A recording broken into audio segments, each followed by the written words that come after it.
I exposed my best friend's boyfriend for the worst nightmare he gave to me when we were teens. Now, their engagement is ruined because I outed his secret. Growing up, I had a childhood friend Angie, who was as close as a real sister. We spent entire weekends at each other's place, celebrated family events, etc. from 6 years old to 18 years old. Elle even lived at her place in 2nd grade while my parents went to a nasty divorce. Needless to say, her older brother and little sister were like a family to me. During our teenage years, she had her 2 male best friends, one whom she started dating, and another one, Nico, who was Russian as well, whom I started dating at 17. Growing up I had issues with a heart condition. I won't bore you with the details, but I had to take a lot of meds, but got healthier starting from 16. All my friends knew this, Nico included, and that I would black out if my meds got taken with alcohol. I didn't smoke much or drink much growing up as a result, since I was worried about my health and only drank at home or in a safe setting. I had my first time with Nico at 17, and when my parents stayed at a retreat 2 weeks later, he came over to have a date night. I did drink 1 glass of wine, but starting having health issues later resulting in me taking my meds and being unconscious. I was a bit sore the next morning but didn't think much about it. 2 weeks later I informed Nico that Elle was late on my period and he started to panic, confessing he had intimacy with me while I was unconscious. We had it before, so he didn't think much about it. Apparently, he didn't have a rubber, but since I was on the pill he figured it was alright, and he also didn't come in me, but in a tissue. I felt violated and disgusted by myself. I didn't know how to describe this and only told Angie about it. I was an utter mess for a few years and wasn't able to have intimacy again until 2 years later. I didn't remember any of it, but was too ashamed to go to my mom or anybody else. I didn't think of it as rope back then. I was too young to really understand what and how I was violated, and Angie told me it was alright. I should break up if I feel bad about it, but we were in a relationship and did have intimacy before. I broke up with him the following day, and apparently he cried about his broken heart to her. As Nico and Angie were close and hanging out together a lot, they started dating a few months afterward and I had to see him whenever I visited her. I told her I'm not able to see him, but she didn't understand where I'm coming from. The contact stopped and we haven't texted or seen each other in years. I still followed her and her family and saw that her brother was expecting his first child.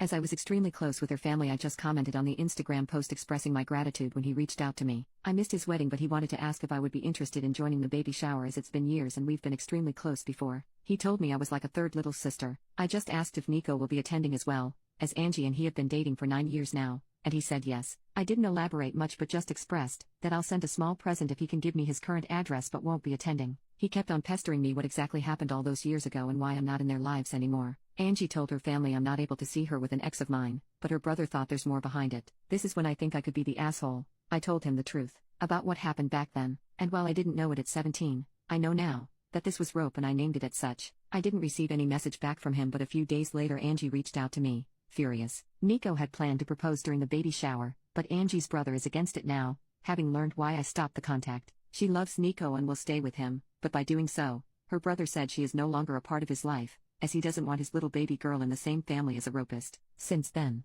I've been getting messages from old high school acquaintances, telling me I should have ignored it, and not told anybody. Since I didn't speak up back then, I lost the right to do so now, and am a horrible person for ruining somebody's life over some stuff he did 10 years ago when he himself was a child as well. Am I truly the a-hole for speaking up? Update: all of you are right. If Nico had changed, he would have apologized, reached out, or tried to make amends in some way, either when word got to him from his brother-in-law or at some earlier point in his life. My former best friend Angie should have been able to feel some sort of compassion if she had any respect for me as a human being or the time we spent together. Her reactions showed that I shouldn't hesitate in my actions. I went to therapy from 21 onwards and thought I moved on from the rope as best as I could, but I realized how ashamed I still am almost 10 years later about an incident that wasn't my fault at all. I was ashamed to speak up back then and afraid that people around me would look differently at me, and somehow I still felt bad about speaking up today. So I trying to own what happened to me now and not apologize for other people's behaviors, especially as they don't even show me respect. What happened since then?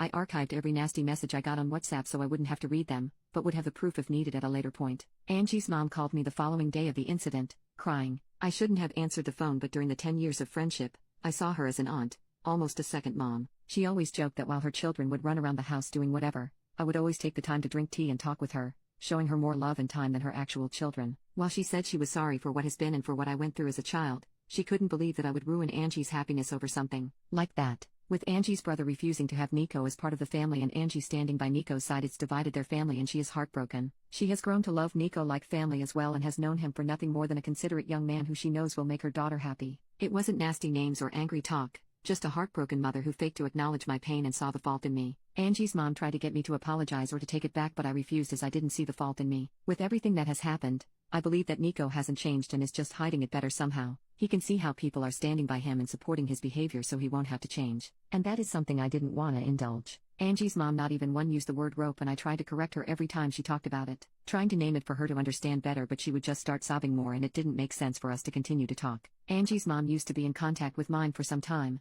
and she reached out to her after our talk. I was afraid that my mom would find out since she's from a more conservative background. We had a long talk and I didn't get to see her, physically, yet, but she apologized for not being there for me or not making me feel like I could talk to her. I tried to calm her as best as I could, but when she asked me if my current partner knew I was used like that, I got angry. She was scared my partner would leave me if he found out, implying it was something that made me less precious or appealing. When she asked me to keep it a secret from our family abroad and in our country, I hung up. She was acting exactly the way I was afraid she would, as if it was something shameful. It was especially hard as I am trying my best to move away from the feeling of shame. She has since apologized, but it's clear that her view of me has changed. I don't yet know how to deal with it, but that's something to worry about in the next few weeks. I wrote Angie's brother, Sven, again and apologized for the mess, but I'm glad that it is out in the open and how proud I am that he's defending his family. I asked if his old email is still working as I would just send a gift card. He didn't respond, but I got a message from his wife 2 days ago. She thanked me for speaking up and informing them about Nico. There were apparently a few moments that made her uncomfortable,